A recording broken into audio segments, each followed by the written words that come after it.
Vocês estão bem? Hoje pela manhã eu falei boa noite, o pessoal falou bom dia, pastor. Eu falei boa noite em algum lugar. Glória a Deus. Vocês estão bem? Diga a pessoa que está perto de você, ele vive. Sabe, hoje marca o início de uma nova era. É por causa de dias como hoje que nós temos um antes e depois de Cristo. O mundo não respeitou Jesus quando Jesus nasceu. O mundo passou a respeitar Jesus quando ele morreu e ressuscitou. A Bíblia diz que pela ressurreição dos mortos, Jesus foi declarado Filho de Deus. E nós celebramos essa Páscoa. Para você que está com a gente, nesses dias nós temos uma série de mensagens. Então esse mês todo para nós é um mês de Páscoa. E eu creio que o Senhor vai falar poderosamente sobre aquilo que Ele fez na cruz do Calvário por nós. Quantos é gratos por aquilo que Jesus fez na cruz do Calvário? Sabe, a sua morte, a sua ressurreição transformou as nossas vidas, transformou a humanidade. E é por isso que nós estamos hoje aqui. Nós estamos aqui. Eu nunca esqueço, alguns anos atrás, eu vi um padre falando algo bem interessante em um velório. Ele falou assim: Jesus transformou o túmulo em um lugar de esperança. Ele transformou um túmulo em um lugar de esperança. E eu creio nisso. Sabe, nós cremos nesse poder sobrenatural de Deus. Não apenas que Ele ressuscitou, mas que nós também iremos ressuscitar com Jesus. É o que a palavra de Deus diz, que quando nós batizamos, nós morremos e nós ressuscitamos com Cristo. É algo profético. Ele vive, Ele é o nome que está acima de todo nome. Ele é o nome que muda atmosferas. Ele é o nome, que a Bíblia diz que é o nome de Jesus, todo joelho se prostra. Sabe, debaixo do meu nome nada pode acontecer, mas no nome de Jesus, o inferno tem que se prostrar, porque existe alguém que venceu. Quantos creem nisso? Diga amém. Amém, glória a Deus. Abra sua Bíblia comigo em Lucas 23.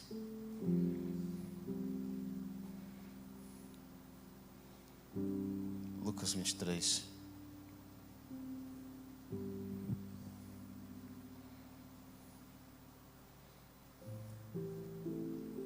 Aleluia.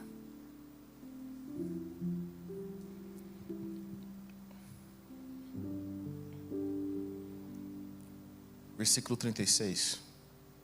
Nós vamos falar da crucificação de Jesus. Vamos dar continuidade à palavra da semana passada. Lucas 23, versículo 36. Os soldados, aproximando-se, também zombavam dele, oferecendo-lhe vinagre. E diziam: se você é o rei dos judeus, salve-se a si mesmo. Havia uma inscrição acima dele que dizia: este é o rei dos judeus. Um dos criminosos que ali estavam dependurados lançava-lhes insultos: você não é o Cristo? Salve-se a si mesmo e a nós. Mas o outro criminoso o repreendeu dizendo: você não teme a Deus, nem estando sob a mesma sentença? Nós estamos sendo punidos com justiça, porque estamos recebendo o que os nossos atos merecem. Mas este homem não cometeu nenhum mal. Então ele disse: Jesus, lembra-te de mim quando entrares no teu reino. Jesus lhe respondeu: eu garanto, hoje você estará comigo no paraíso. Amém? Vamos orar. Pai, nós te agradecemos pela oportunidade que nós temos de estar na tua presença. Nós te agradecemos por aquilo que o Senhor fez na cruz do Calvário. Teu sangue tem poder. Nós reconhecemos que Jesus veio em carne e sangue. É o Filho unigênito, o Filho primogênito hoje de Deus, que entregou a sua vida por nós e ressuscitou dos mortos ao terceiro dia. Nós reconhecemos a tua presença aqui nesse lugar, Jesus. Senhor, o Senhor é adorado. O Senhor, os teus planos, grandes são as tuas obras, Senhor Todo-Poderoso, como diz a palavra. Justos e verdadeiros são os teus caminhos. Nós bendizemos o teu nome nessa noite, Senhor, e declaramos que a tua graça e a tua glória esteja sobre nós. Nós chamamos, Jesus, e oramos para que os teus anjos estejam ao redor dessa igreja. Oramos para que teu Espírito nos convença. Oramos para que o Senhor ministre em nossas vidas. Fale conosco de uma forma como nós nunca ouvimos antes. Oramos para que os teus anjos cerquem esse lugar, anjos da tua presença, anjos de guerra, anjos de justiça, anjos de juízo. Senhor, que anjos de milagres, Deus, possam tocar os nossos corações, tocar na vida daqueles que estão assistindo nesse exato momento. Nós pedimos que a tua graça esteja sobre nós, Deus, e que o teu fluir esteja sobre nós. Jesus, obrigado. Nós não celebramos aquele que morreu apenas, nós celebramos aquele que ressuscitou dos mortos. Aquele que ressuscitou dos mortos. Senhor, que o Senhor ministre aos nossos corações de forma profunda a tua Páscoa, a tua morte, a tua ressurreição. Nós pedimos que o Senhor venha sobre nós nessa noite. Que o Senhor se manifeste, o Senhor já está aqui. Oramos para que haja a revelação de quem o Senhor é. Em nome de Jesus. Em nome de Jesus. Aleluia. Amém? Sabe, a cruz, ela é extremamente poderosa. Mas hoje eu quero trazer para você algumas perspectivas diferentes com relação à crucificação de Jesus. Porque toda vez que eu vejo os símbolos da cruz de Cristo, eu vejo geralmente uma cruz maior e duas cruzes menores, uma do lado esquerdo, outra do lado direito. Mas essa figura de a cruz central de Jesus e essas duas cruzes menores, sabe, como se tivesse Jesus e a sua banda, Jesus e algumas pessoas ao seu redor ali para completar, ela não existe. Em que sentido, Heber? Porque a cruz de Jesus não era maior ou não tinha um destaque. A cruz de Jesus era igual à cruz dos criminosos que estavam ao seu lado. Jesus foi crucificado ao lado de criminosos, realmente do lado. Eles estavam aqui, eles eram companheiros de Jesus na crucificação. E quando nós vemos essas três cruzes, elas representam toda a humanidade. Elas representam o que o pecado gerou em toda a humanidade. De um lado de Jesus havia alguém que pecou a vida toda, que se tornou um criminoso e que agora estava sendo punido pelos seus pecados. A Bíblia diz que o salário do pecado é a morte. A cruz é o salário de todos os que pecam. A cruz é o salário de todos aqueles que vivem uma vida de pecado. É a maldição. A Bíblia diz: maldito o homem que for pendurado no madeiro. É a maldição do pecado. E ao lado de Jesus havia um criminoso, e esse criminoso, ele estava lá porque ele merecia. Ele estava lá porque ele viveu uma vida de pecado. E nessa vida de pecado, mesmo em face da sentença de morte, mesmo debaixo de maldição, esse criminoso não se arrepende. Esse criminoso, ele não tem um pingo de arrependimento. O pecado não apenas o levou até aquele momento, o pecado não apenas o levou àquela circunstância, o pecado não apenas estava ao seu redor, mas o pecado estava dentro dele, ele amava. Era parte de quem ele era. E sendo crucificado com Jesus, esse criminoso olha para Jesus, e a Bíblia diz que ele lança insultos para Jesus. Ele diz: você não é o Cristo? Salve-se a si mesmo e a nós. Esse homem não se arrependeu dos seus pecados. Esse homem não queria sair da cruz para ter uma vida transformada. Ele queria sair da cruz para continuar pecando. Conhece pessoas assim? Pessoas que elas não querem a luta, elas não querem as dificuldades, elas não querem o salário do pecado, mas elas querem o pecado. Elas querem uma vida errada. Heber, você acha que isso realmente aconteceu com ele? Claro, eu conheço pessoas desse jeito. Há anos atrás, meu pai foi visitar uma pessoa que estava acamada, um senhor, no seu leito de morte. E ali ele foi orar para que aquele homem recebesse Jesus, para que o Senhor curasse ele, para que ele fosse transformado. E naquele local, meu pai ministrou para ele e falou assim: olha, eu quero convidar você a receber Jesus, a ser salvo, a deixar essa vida que você está vivendo. Ele tinha várias mulheres, Era um senhorzinho que gostava de mulheres por aí, traía a esposa. E ele falou: Jesus te chama para arrepender. Ele falou: pastor, eu quero que você ore para mim para eu ficar bom, para eu voltar para minhas mulheres. Mesmo em face da morte, aquele senhor não se arrependia. Ele não queria uma vida diferente. A cruz representa um tipo de humanidade, um tipo de pessoa que agora o pecado, de alguma forma, a escravidão do pecado tomou conta. Eles são escravos do pecado, não porque apenas o pecado, sabe, não deixam eles irem, mas eles são escravos do pecado porque eles gostam. Eles querem ficar ali. Esse homem vê Jesus, sabia que Jesus era justo, mas olha para Jesus e fala: você salva, se você é o Cristo, salve a si mesmo. Aproveita e tira a gente daqui. Eu quero voltar para a minha vida. Eu não sei o que esse homem viveu. Eu não sei quem era esse homem. Talvez ele tinha razão na cabeça dele em ser um bandido. Ele estava lutando contra a sociedade opressora, contra aquele sistema romano de domínio. Talvez foi um soldado romano que matou a sua família. Eu não sei quais são os motivos que levaram ele ali, mas eu só sei de uma coisa. Eu sei que no momento em que ele abraçou o pecado, não interessa se justifica ou não a nossa atitude pecaminosa, o pecado sempre vai nos levar para a cruz.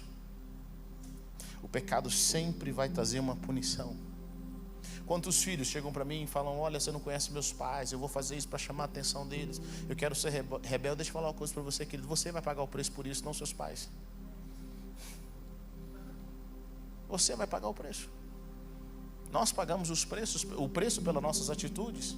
Eu não sei o que levou esse homem a ser um criminoso. Talvez na cabeça dele era um Robin Hood. Mas ele estava na cruz, porque é onde o pecado vai nos levar. O pecado vai nos levar para a cruz. Na cruz nós temos esse homem sendo punido. Esse homem que merecia estar lá, que teve a oportunidade de se arrepender, mas em meio a tanta dor, mesmo em meio a toda a sua dor, esse homem ainda assim não tinha se arrependido do pecado. Ele ainda não achava que estava errado. Conhece alguém assim? Conhece alguém que está pagando o preço das suas atitudes, das suas ações, e ainda assim acha que não estão errados? Ainda assim acha que a vida é a família, é Deus, são os amigos, é o mundo, é o governo? Mesmo assim, é todo mundo, menos ele. Esse é um dos ladrões que estavam lá. E sabe, talvez esse ladrão representa 1/3 da humanidade. Do outro lado de Jesus, nós temos um outro homem, que foi pecador também. Talvez tinha os seus motivos. Foi criminoso. Mas lá na cruz, esse homem, ele vê Jesus. E ele diz no versículo 40 algo poderoso. Ele diz: mas o outro criminoso o repreendeu, dizendo... Eu fico imaginando os dois ladrões, um repreendendo o outro, dizendo: você não teme a Deus, nem estando sobre a mesma sentença, nós estamos sendo punidos com justiça, porque estamos recebendo o que os nossos atos mereceram. Mas este homem não cometeu nenhum mal. Nós temos aqui a figura de um outro bandido, de um outro criminoso. Os seus pecados o levaram até a cruz. Lá estava esse homem na cruz, junto com Jesus. Mas sabe qual é a diferença desse homem para o outro? É que um entendeu: eu estou aqui porque eu mereço. Ele assumiu a responsabilidade, ele disse: eu mereço. Nós estamos aqui porque nós merecemos. Nós estamos pagando pecado, mas esse homem que está aqui, ele não fez mal algum. Nós sabíamos, mas esse homem que está aqui não fez mal algum.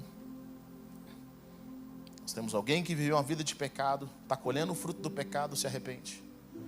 Nós temos alguém que viveu uma vida de pecado, está colhendo o fruto do pecado e não se arrepende. E esse homem que se arrependeu, que entendeu, que assumiu a responsabilidade, porque eu quero dizer algo para você, querido: o reino de Deus só é salvo quem assume responsabilidade. No reino de Deus só é salvo quem se arrepende.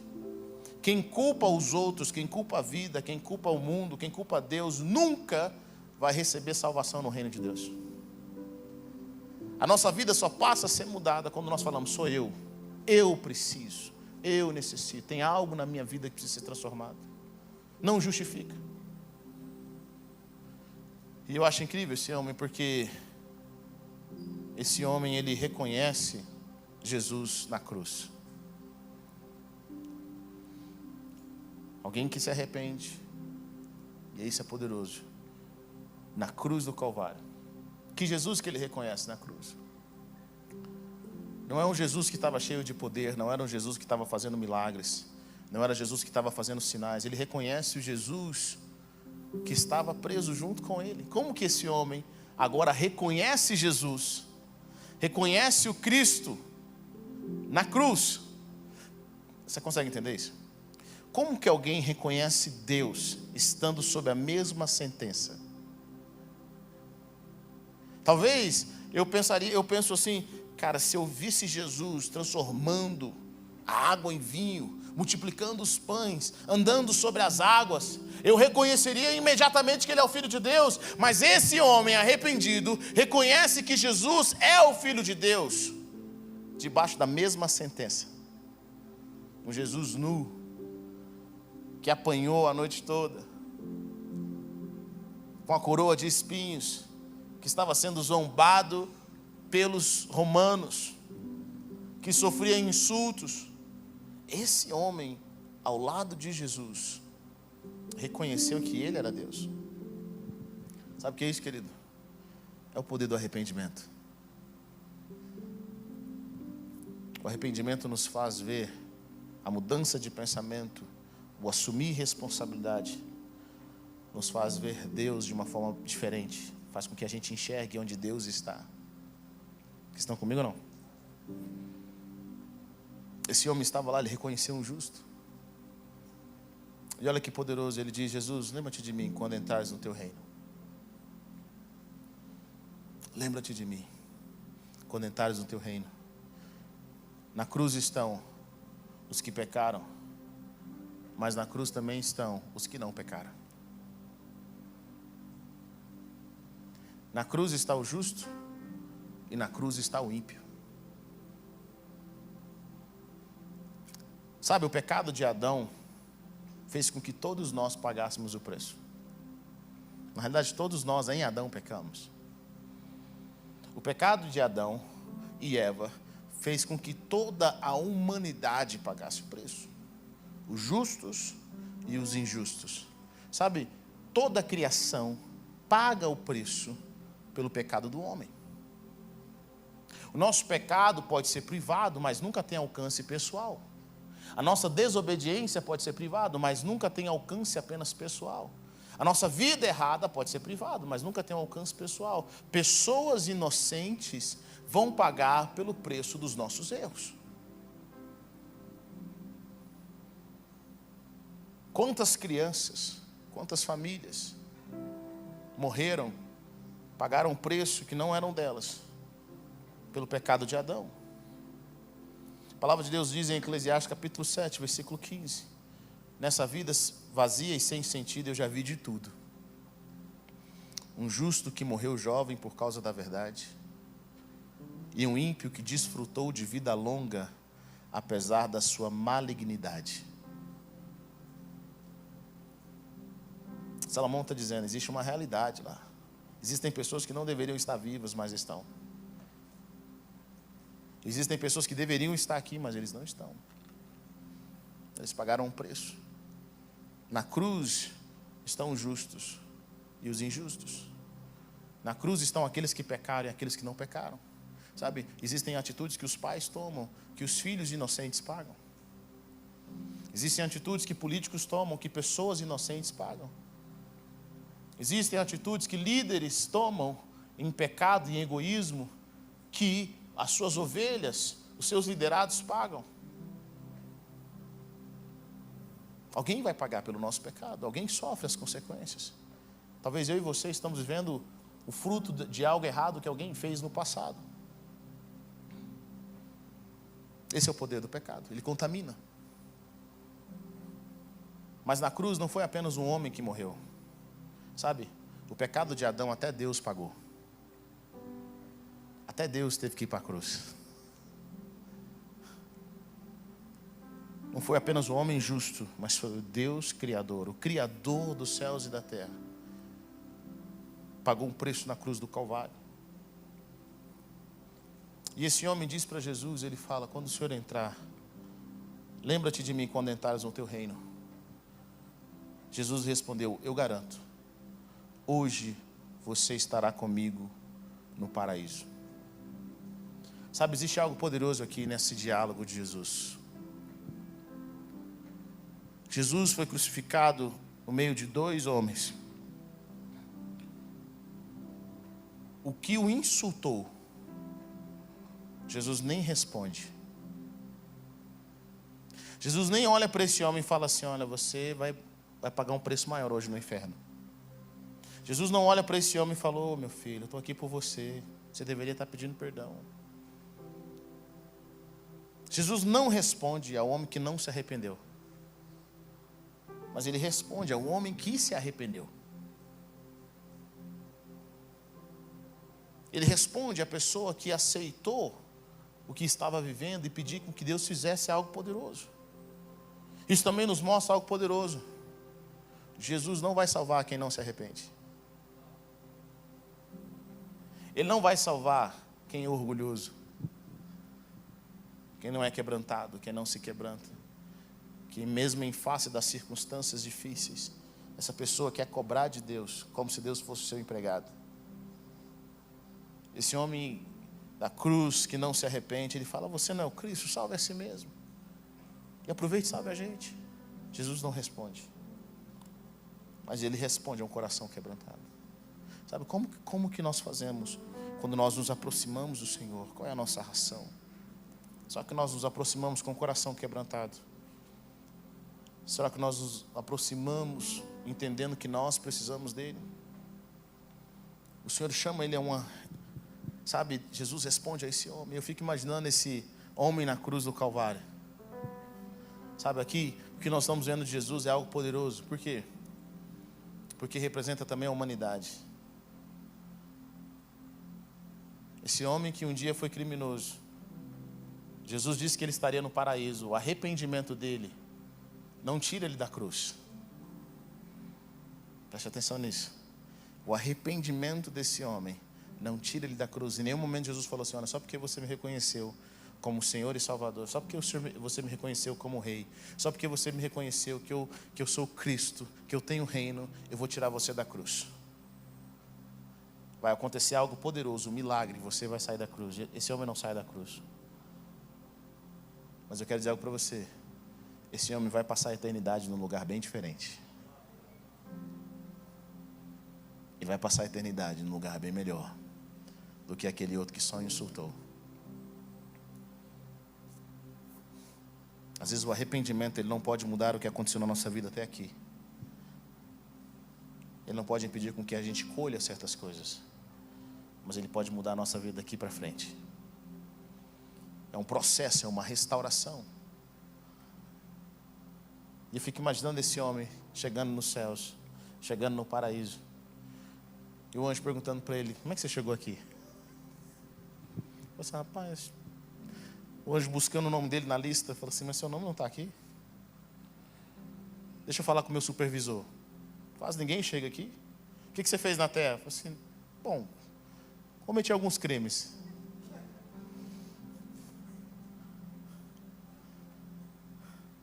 Mas não faz sentido você estar aqui até agora. Eu falei assim, mas o homem que estava do meu lado disse que hoje eu estaria com ele no paraíso. Aí o anjo chama um supervisor e fala, você conhece esse rapaz? Como é que ele chegou aqui? Eu falei assim, até agora eu não sei. De repente chega Jesus com ele e falou assim, lá na cruz ele se arrependeu. Lá na cruz ele reconheceu. Ele não merecia estar aqui, mas ele está. Sabe por quê? Porque o arrependimento tem esse poder. O arrependimento tem o poder de nos conectar, nos reconectar com o Senhor. Ele nos transforma, ele nos muda. Esse é o poder da cruz. Sabe, Jesus, o justo, foi para a cruz pelos nossos pecados. O próprio Deus foi para a cruz pelos nossos pecados. Como todos nós colhemos o fruto do pecado, todos nós pagamos um preço pelo pecado. Mas existe algo poderoso que acontece com aqueles que são justos em Jesus e aqueles que se arrependem. Sabe o que acontece com eles? A morte não é o último estado. A morte não é o último estado. Abra sobre comigo em Lucas capítulo 13. João capítulo 13. Uma das passagens que eu mais amo. Isso nos mostra algo poderoso em Cristo. O que esse criminoso vê em Jesus é algo muito mais poderoso do que os seus milagres, do que os seus sinais. O que esse criminoso vê em Lucas, no livro de Lucas, com relação a Jesus, é o caráter, é a identidade de Jesus como Filho de Deus. E para mim, eu amo os milagres de Jesus, e os milagres de Jesus são poderosos. Eu amo, sabe, quando ele anda sobre as águas, eu amo como Jesus se mostra ilimitado. Ele se revela como Filho de Deus de forma ilimitada. Jesus tem todo o poder do mundo, todo o poder do universo. Mas o caráter de Jesus, para mim, prova que realmente Ele é o Filho de Deus. E a Bíblia diz que um pouco antes da festa da Páscoa, versículo 1, João 13:1, Jesus sabia que havia chegado o tempo em que passaria desse mundo para o Pai. Tendo amado o seu povo que estava no mundo, Ele os amou até o fim. Eles estavam no jantar e o adversário já havia colocado o desejo de trair Jesus no coração de Judas. Jesus estava ciente de que o Pai havia colocado todas as coisas debaixo do seu poder. Olha que poderoso. E que ele viera de Deus e estava voltando para Deus. Então se levantou da mesa, tirou algumas peças de roupa e amarrou uma toalha em volta da cintura. A seguir, colocou a água em uma bacia e começou a lavar os pés dos discípulos, enxugando-os com a toalha amarrada à volta da cintura. Ele se aproximou de Simão Pedro, que lhe disse: Senhor, você vai lavar meus pés? Jesus respondeu: você ainda não entende o que estou fazendo, porém com o tempo entenderá. Não, Pedro disse, você nunca lavará meus pés. Jesus respondeu: se eu não lavar os pés, você não tem parte comigo. Senhor, respondeu Simão, não apenas os pés, mas as mãos e a cabeça também. Jesus lhe disse: o homem que se banhou precisa lavar apenas os pés. Todo o corpo já está limpo. Vocês estão limpos, mas nem todos. Ele sabia que quem o iria trair, e por isso disse: mas nem todos estão limpos. Depois de lhe ter lavado os pés, Jesus tornou a vestir as peças de roupa, voltou à mesa e lhe disse: vocês entendem o que eu fiz? Vocês me chamam Rabi e Senhor, e estão certos, porque eu sou. Pois bem, eu, o Senhor e o Rabi de vocês, lavei-lhes os pés. Vocês sabem que devem lavar os pés uns dos outros. Vocês também devem lavar os pés uns dos outros, porque lhes dei o exemplo, para que façam como fiz. Sim, eu lhes digo que um escravo não é maior do que o seu senhor, como também nenhum emissário é maior do que quem o enviou. Se vocês sabem essas coisas, serão abençoados se as praticarem. Olha que poderoso. Jesus, pouco tempo antes, momentos antes de começar a sua vida de crucificação, a sua humilhação, ele deseja ardentemente ter um momento, uma refeição com os discípulos. Será que isso nos remete a algo? Ele tem um momento de comunhão com os discípulos. E ele fala: eu desejei ardentemente gastar esse tempo com vocês. É a ceia do Senhor. Eu quero deixar algo para vocês fazerem. Algo que vai representar o que eu vou fazer por toda a humanidade agora. E Jesus, ele gasta esse tempo. E no momento ali no jantar, a Bíblia diz que ele tira suas roupas, sabendo o que ia acontecer, sabendo quem ele era, sabendo que Deus tinha colocado todas as coisas debaixo do seu poder, sabendo que ele tinha vindo de Deus e estava voltando para Deus. Jesus tira suas vestes, coloca uma toalha e vai lavar os pés dos discípulos. E às vezes eu me pergunto: que tipo de Deus é esse? Que Deus é esse?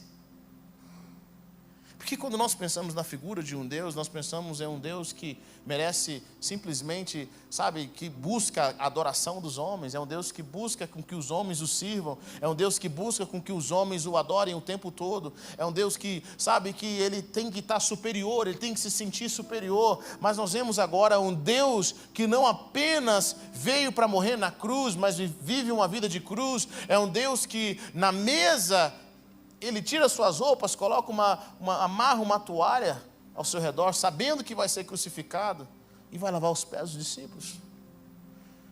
O Deus que criou todas as coisas, o Deus que conhece tudo, o Deus que criou os pássaros, o Deus que criou o universo, agora não tem vergonha, não se sente rebaixado em lavar os pés de 12 homens.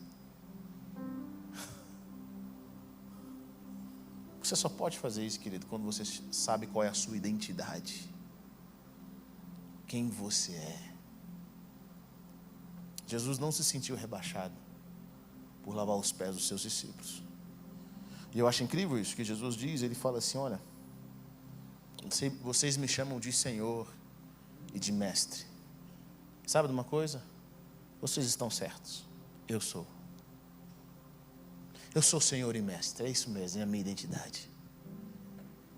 E se eu, sendo Senhor e Mestre, lavei os pés de vocês, vocês têm que lavar os pés uns dos outros. Jesus cria uma cultura, ele transforma um relacionamento, ele mostra que o maior é quem serve. Que momentos são esses, pastor? São momentos antes da crucificação. Eu gosto de dizer que se fosse eu, sabendo que iria ser crucificado, em poucas horas, eu gostaria que alguém tivesse feito uma festa para mim, uma carta de despedida. Falando: Jesus, desses 3 anos que nós estávamos juntos, pastor Heber, desses 3 anos, sabendo que você vai morrer em poucas horas, sabe? Queria te dar um presente, olha essa foto que nós tiramos juntos, sabe? Faço toda aquela comemoração, fiz o seu bolo especial, fiz isso, fiz aquilo. Eu sei que você não vai usar essa roupa, mas a gente quer lembrar de você nesse momento. Eu fico pensando, Jesus, perto de pagar o alto preço na cruz do Calvário, Jesus simplesmente se ajoelha e vai lavar os pés. E olha que figura interessante, porque toda vez que eu li esse texto, eu sempre achei que Jesus parou num lugar e os discípulos fizeram uma fila e vinham lavar os pés de Jesus. Jesus veio lavar os pés dele. Mas a Bíblia nos mostra, se você ler cuidadosamente, que era Jesus que saía de um lugar, pegava a bacia e lavava os pés dos discípulos. Ele saía de um lugar e ia lavar os pés dos discípulos. É por isso que Pedro fala para ele: Jesus, você não vai lavar meus pés. É absurdo. Jesus fala: se eu não lavar os seus pés, você não tem parte comigo. Sabe o que significa isso, querido? No reino de Deus, nós só crescemos através do relacionamento. A maioria das pessoas que eu encontro, principalmente pessoas que vão à igreja há muitos anos, pastores e líderes, eles aprenderam a dar e nunca receber. O sistema religioso força sua mente apenas a dar. Dê a oferta, venha orar, venha fazer, faça. Poucas pessoas têm coragem de orar, muitas pessoas têm coragem de orar para dar, para entregar, eles só querem vir à igreja quando eles têm algo para dar ao Senhor. Mas você nunca vai crescer em Deus se você não aprender a deixar Deus te dar, a usar coisas para abençoar a sua vida. Por isso Jesus disse para Pedro: Pedro, se eu não lavar os seus pés, você não tem parte comigo. Eu não quero só que você me abençoe, eu quero abençoar o seu coração. Eu quero servir a sua vida. Tem outro ponto interessante que eu quero compartilhar com vocês, que eu acho interessante aqui. Esses dias eu vi uma foto. Eu vi a foto de Jesus lavando os pés de todo tipo de gente, inclusive de Hitler. Achei interessante a foto, mas é completamente estúpida. É uma foto ignorante. Jesus nunca lavaria os pés de Hitler. Nunca. Primeira coisa que você precisa entender aqui: Jesus lavou os pés dos seus discípulos. Jesus não lavou o pé de nenhum fariseu. Jesus não lavou o pé de nenhum soldado romano. Jesus lavou os pés dos seus discípulos. Lavar os pés fala de fortalecer a caminhada. Jesus não vai fortalecer a caminhada de quem vive em pecado. Está comigo ou não? Tem gente que está achando que Jesus é o Papai Noel da modernidade.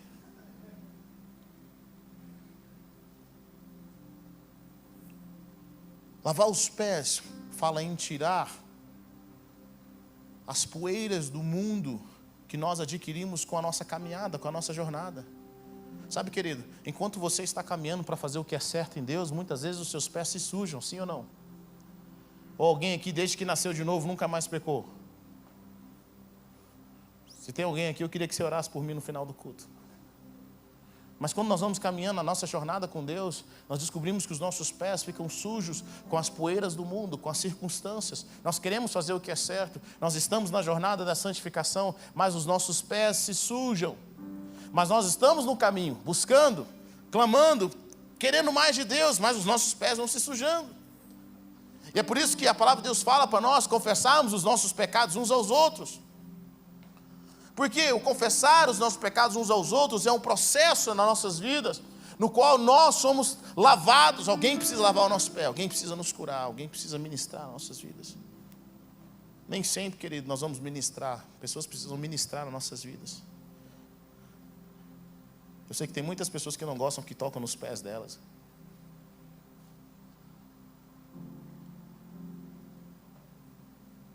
Quando alguém lava os nossos pés, é um lugar de vulnerabilidade. Vocês estão comigo ou não? Ah, gente, vamos lavar os seus pés. Vulnerabilidade. Você senta ali e alguém fala, deixa eu lavar seus pés, meu filho. Conta aqui as áreas da sua vida que precisam ser curadas. Pastor, eu fiz isso. Irmão, estou passando essa luta emocional. Minha fé está pequena. Preciso de cura. Eu fiz isso, eu fiz aquilo, eu menti. Você está lá lavando os seus pés. Alguém lava os seus pés. É o sistema no reino de Deus. Um irmão lava o pé do outro. Alguém que está no caminho. Pedro fala, Jesus, não lava só os pés, não, lava a mão e a cabeça. Jesus fala, quem já se banhou, não precisa tomar banho de novo, só lavar os pés. Sabe, nós somos lavados pelo sangue do Cordeiro. Nós somos libertos pelo sangue do Cordeiro. Nós nascemos de novo. Existe algo novo que aconteceu na nossa vida. Mas na nossa caminhada, nós precisamos lavar os pés. E a palavra de Deus fala, você não lava os pés sozinhos, alguém vai lavar por você. Você precisa de alguém que lave os pés por você. Para que você possa lavar os pés uns dos outros, para que você possa servir. Jesus lava os pés dos seus discípulos. A Bíblia diz que Ele amou os seus discípulos até o fim. E olha que incrível, Jesus lavou os pés inclusive de Judas.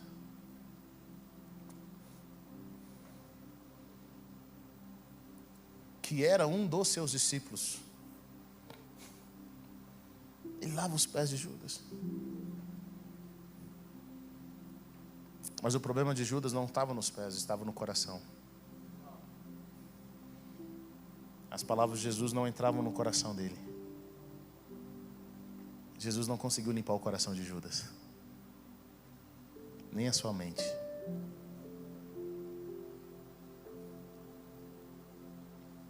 Sabe, queridos, o reino de Deus é um reino de relacionamento. O reino de Deus é um reino de transformação. O reino de Deus é um reino de vulnerabilidade. Às vezes nós queremos vencer tudo na nossa força. Nós queremos vencer tudo no nosso esforço. Mas eu quero dizer para você hoje, querido, que se você tem colocado o seu coração em servir a Deus, em caminhar no caminho da justiça, e decide caminhar na luz como Ele na luz está, tendo comunhão uns com os outros, o sangue de Jesus te purifica de todo pecado. Só basta a gente reconhecer, só basta a gente se render e ser vulnerável e falar, Deus, eu estou aqui, eu quero que o Senhor, eu quero me render à Tua presença. Eu me coloco diante do Senhor. sabe, eu quero servi-lo. É a forma como nós vamos nos manter nessa jornada cristã. Não sozinhos, mas servindo uns aos outros. A palavra de Deus fala que se um irmão for pego em pecado, os espirituais devem corrigi-lo. E os espirituais devem corrigi-lo, tendo a consciência e vigiando, para que eles não caiam no mesmo pecado. Sabe o que significa isso? O reino de Deus jamais vai concordar com coisas erradas.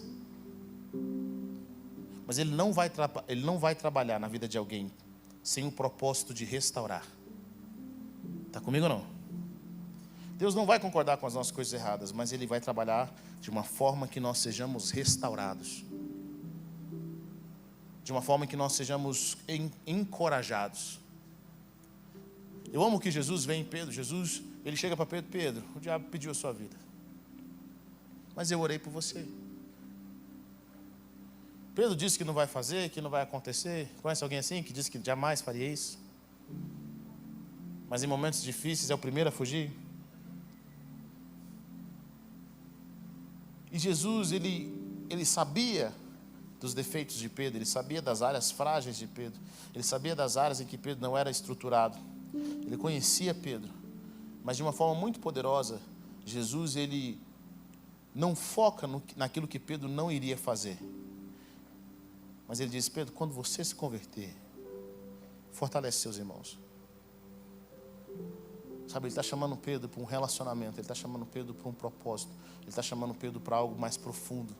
Sabe, Deus sabe quem nós somos, e Ele sabe que as circunstâncias que nós vamos cometer, certas circunstâncias que nós vamos passar na vida, essas circunstâncias vão nos deixar para baixo, mas ainda assim Jesus não desistiu de nós.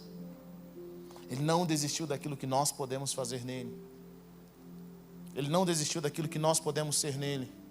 E Pedro, um homem instável, se torna agora uma rocha. Porque ele simplesmente se permitiu ser amado por Jesus. A cruz nos fala de coisas poderosas que no relacionamento do reino de Deus. Eu quero encorajar você nessa noite. Abrir o seu coração para Deus. Eu sinto a presença de Deus de forma poderosa aqui nessa noite. Eu sinto que os anjos estão se movendo. Talvez você chegou aqui nessa noite carregado. Talvez você chegou aqui nessa noite triste, decepcionado consigo mesmo, sem saber como vai sair da circunstância no qual você está vivendo. Mas eu quero dizer para você que Deus tem uma esperança e um futuro para você.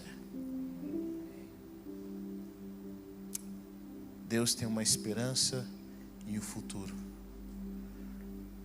Sabe, todos os seus caminhos te levaram até aqui. Mas hoje, se você seguir os caminhos do Senhor, Ele vai te levar até o céu. Ele vai te levar para o seu propósito. Quantos creem isso? Diga amém. Quero que você coloque em pé, eu quero orar com você.